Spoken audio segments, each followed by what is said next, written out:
Forgive me if I sound a little bit like an old man today. I ran 28 miles this morning, so my legs are a bit sore.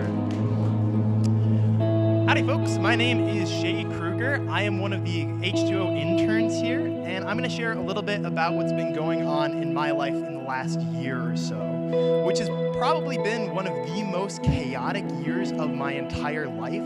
Just to paint a little bit of a picture of what I've been doing in the last year, I've walked or ran over 1,000 miles. I have moved 4 separate times, lost 40 pounds, graduated college, traveled from both coasts back and forth, started my first full-time job, and moved 4 separate times. And in between all of that, I started and then finished writing my newest book, Don't Die, 365 Reasons Not To, From Potatoes to the Love of God. And it's really that thesis of the book that I wanted to talk about, because I started writing 365 back in January of this year, because my life was so incredibly chaotic. I was working 80 hours a week every single week, and I knew that I didn't have it all figured out.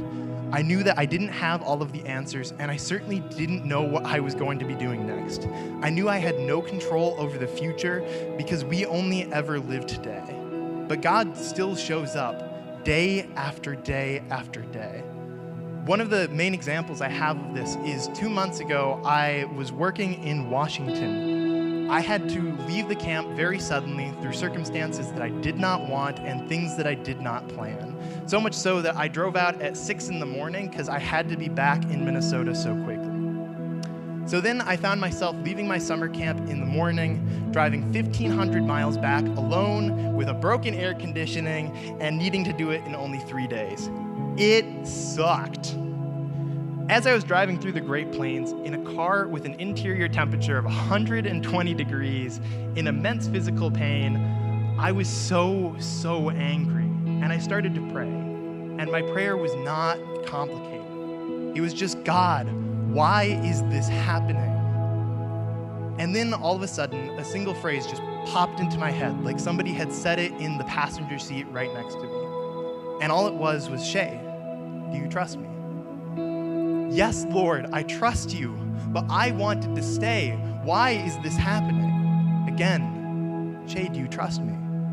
Lord, what is going to happen? I don't know what good can come from this. I don't understand. Shay, do you trust me? Yes, Lord, but, reason after reason after reason. And every single time, the answer was exactly the same. Shay, do you trust me? Shay, do you trust me? Shay, do you trust me? It has been 2 months from that day, and I have moved again. I have crossed the entire continent, and I have spent hundreds of hours writing and editing in order to publish my book. And I finally have a good answer to that question. Shay, do you trust me? And it's a very simple prayer to that one question. Shay, do you trust me? Yes, Lord. Now teach me to trust you more today. Teach me to love you more today. Teach me to find another reason to fall deeper in love with you today.